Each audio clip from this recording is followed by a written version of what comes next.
দেখেন এখানে তো জুলুসে জশ্নে জুলুসে না আসি, তারা বিভিন্ন রকম আমাদের অপবাদ দেয়। আমরা তাদেরকে সবসময় স্বাগত জানাই, আমাদের জুলুসে আসুক, আমাদের মাদ্রাসায় আসুক, আমরা কিভাবে করি তারা দেখুক। আমাদের শরীয়ত তরিকতের কোনো পরিপন্থী আমরা কাজ করতে চাই না, তাদেরকে সবসময় স্বাগত জানাই।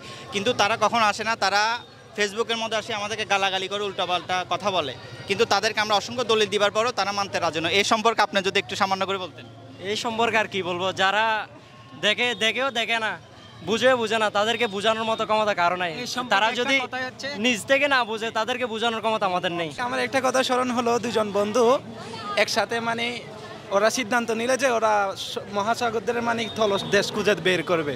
তো দুইজন মানুষদেরকে বললো যে আমরা আজকে কি করব, মানে মহাসাগরের আমরা থল খুঁজে বের করব। তারা দুইজন স্প্রিং বোট নিয়ে মধ্যসাগরের মধ্যে গিয়ে তারা দুইজনে কি করলো, মানে ডুব মারে স্টার্ট করলো অক্সিজেনের সাহায্যে। কিন্তু কেমন অবস্থায় তাদের দেখা যাচ্ছে তাদের কারো গায়ে জ্বর হয়ে গেল, কারো সর্দি হয়ে গেল। অবশেষে বলতেছে আমরা যদি এই মুহূর্তে গিয়ে যদি জাতিকে কিছু না বলি, তাহলে জাতি আমাদেরকে কি বলবে, প্রতারক বলবে। হয়তো আমরা আজকে বন্ধু দুজন মিলে একটা সিদ্ধান্ত উপনীত হয় যে মহাসাগরে কোনো তলাই নাই। তো বাতিলপন্থী যারা আছে তারা তো কোরআন হাদিস পড়তে জানে না, তারা কোরআন হাদিস সঠিক রিচার্জ করতে জানে না, যার কারণে তারা বলতেছে কোনো রিচার্জ করা ছাড়াই কোনো একটা ইসলামী দৃষ্টিতে কোনো একটা কাজ না জায়েজ হওয়া পর্যন্ত সেটাকে তারা কি বলতে পারবে না, না জায়েজ বলতে পারবে না। তারা যদি ঈদে মিলাদুন নবী সাল্লাল্লাহু আলাইহি ওয়াসাল্লামকে যদি না জায়েজ বলতে চায়, তাহলে এটাতে দলিল লাগবে। শুধু একটা জিনিস ইসলাম শরীয়তের মধ্যে একটা জিনিস আছে যেটাকে বেদাত বললে আর কোনো কি লাগে না, দলিল লাগে না। বেদাত বলে দিল তাহলে বেদাত মানে নব আবিষ্কৃত, কিন্তু যদি না জায়েজ বলতো তাহলে না জায়েজ, কেন না জায়েজ সেটা কি লাগতো, দলিল লাগতো। তারা তো জানে না। অথচ আমরা যদি লক্ষ্য করি এই লাইলাতুল কদর কেন এত কি হলো ফজিলতপূর্ণ হলো, কোরআন শরীফের মধ্যে আছে ইন্না আনজালনাহু ফি লাইলাতুল কদর। লাইলাতুল কদর কেন নাজিল, কেন মানুষ ফজিলতপূর্ণ হলো, কেননা এই দিনের মধ্যে হুয়ার মার্জা হচ্ছে কোরআন। এই দিন কোরআন মাজিদ কি হলো, নাজিল হলো। অথচ যদি আমরা লক্ষ্য করি কোরআন মাজিদ কার উপর নাজিল হয়েছে, রাসূল করিম সাল্লাল্লাহু আলাইহি ওয়াসাল্লামের উপর কোরআন মাজিদ নাজিল হয়েছে।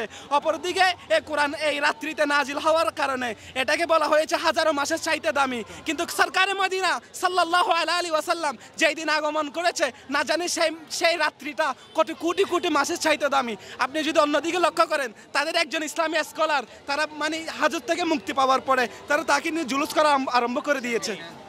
কিন্তু কোনাকে যখন নিয়ে আসতেছে ওরা ওই দিনে ওদেরকে ঈদের দিন বলে কি করেছে, ওটাকে আখ্যায়িত করেছে, কিন্তু মিষ্টি বিতরণ করেছে। বিগত সরকার যিনি পতন হয়েছেন ওই দিনকে তারা ঈদের দিন বলে কি করেছেন, আখ্যায়িত করেছেন। তারা বিভিন্ন জায়গায় তারা রেলে বাইর করে কি করেছেন, জুলুস করেছেন। সেটা কোনো কি হয় নাই, বেদাত হয় নাই। তাকরিম নামে একজন হাফেজ সাহেব কোরআন মাজিদকে নিয়ে তিনি 111টি রাষ্ট্রের মধ্যে প্রধান হয়েছেন। সেই জন্য তাকে কি করেছে, তাকে রাষ্ট্রীয়ভাবে একটা পুরস্কার দিয়ে তাকে নিয়ে জুলুস করেছে। সেটার কোনো কি হয় নাই, বেদাত বলে কোনো কিছু আসে নাই। কিন্তু সরকারে মদিনা সাল্লাল্লাহু আলাইহি সাল্লামের আগমন, ওই দিন রাসূল করিম সাল্লাল্লাহু আলাইহি ওয়াসাল্লাম যেদিন আগমন করেছেন সেটা নারাজ ছিল, সেটা হচ্ছে শয়তান। তো এখন যারা মিলাদুন নবী সাল্লাল্লাহু আলাইহি ওয়াসাল্লামের বিরোধিতা করছে, আমাদের থেকে বোঝা বাকি রইল না যে তারা কারা, তারা হলো ইবনে শয়তান, শয়তানের আওলাদ। এটা তো আমার কথা। জি, অসংখ্য ধন্যবাদ ভাই, অনেক সুন্দর করে বললেন। আসলে তারা বেদাত কি, বেদাতের অর্থই জানে না। আমি একজন সাধারণ শিক্ষার্থী হই, তাদেরকে বললাম আমি অবশ্য কোনো মাদ্রাসা শিক্ষার্থী না। অসংখ্য দলিল আমাদের কাছে আছে কোরআন ও হাদিসে। তারা যদি চায় আমরা আসলেও আমরা দেখাবো। আমাদের এখানে জামিয়ার উস্তাদ লাগবে না, আমাদের জামিয়ার ছাত্ররাই যথেষ্ট তাদের জন্য। দিন শেষে একটা কথা বলতে চাই, তারা যদি কিতাব দিয়ে দেখাতে পারে, তাদের আকাবির বলেন, ছাত্র বলেন যে মিলাদুন নবী বেদাত, তাহলে আমরা কি ওদের পক্ষ হয়ে যাবো যদি দলিল দিয়ে দেখাতে পারে।